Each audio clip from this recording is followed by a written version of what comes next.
Hi, welcome to my video where I'm going to explain to you how I've set up my ice bath at home. First of all, you need to get yourself a chest freezer. And what I've done here, you can get yourself, I've got myself a 6-foot chest freezer. You can get a 3-foot chest freezer where you have to sit in and hold your knees. I prefer to sit in with my legs out in front of me. So, and this will fill about, this costs about £400, whereas the smaller chest freezer is about £250 to £300. So, next thing, before you fill up with water, it's very important that you seal the edges of this freezer unit, the lining, with silicone sealant. And what you can see here, so I've got some silicone sealant all along the edges of the liner. I've done all the way around the edges, down each corner, down each join, wherever there's a join and wherever there's an outlet point. You need to wait several hours for that to dry before you fill up with water.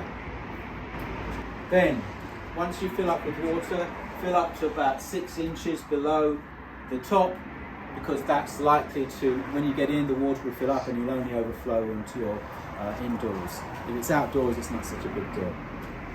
So, how do we maintain the water at the temperature we require? Well, you need to get yourself one of these Inkbird thermometer power supply units. They're available from Amazon. And what this does, this controls the power supply to the freezer, depending on the temperature you want set in. So this temperature I've set it to is 2.5 degrees. The current temperature of the water in there is 10 degrees, and this is straight out of the tap. So what's going to happen, the freezer is going to be kept on until the water temperature hits 2.5. Once it hits 2.5, the power supply to the freezer will be turned off, and then it will stay at that temperature. So that's how you maintain the water temperature at whatever temperature you want.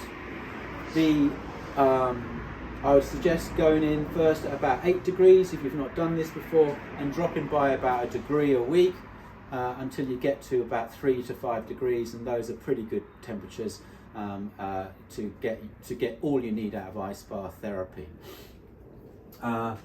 If you want to go sub-zero, you might find that you're going to need some extra equipment and extra things you need to do with the water, which I will explain at the end of this video. The next thing you need to do is to make sure the water is as clean as possible without using chlorine. I really don't want to use chlorine in here. I don't like the way it dries your skin out, but you can use other solutions. And what I use a combination of ozone filtration, and this is an ozone unit, about 40 quid from Amazon. And what this does, this pumps out ozone via this channel tube, and it lasts about 30 minutes, so I tend to do that before and after each ice bath. And then the other thing I've got in here is a pond filter. And what you'll see here, this is a standard pond filter, which has an ultraviolet filtration light, as well as charcoal blocks in there. They will clean the water, reduce the risk of algae and bacteria formation, as well as pumping the water around. So therefore, what this will do, this will help reduce the risk of ice formation when you get down to the lower temperatures. Okay, now, the most important safety feature when using an at-home DIY ice bath is you must turn it off from the mains when you get in it, before you get in it.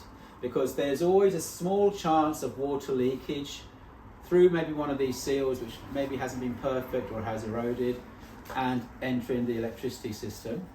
And what you need, and you don't want to be electrocuted. So that's all I suggest, is make sure before you get in, turn it off at the mains. You can keep the pond filter going, because that's watertight, and that will keep the water moving and keep the water filtrated while you're in there. But definitely turn off the power supply from the mains before you get in. Guys, if you have any questions about how to set up your own DIY ice bath at home, please drop any questions in the comments below. Be more than happy to answer them for you, and give us a thumbs up and like. And if you want to watch future videos, which I may or may not do, who knows, let's see what you guys think, please subscribe to our channel.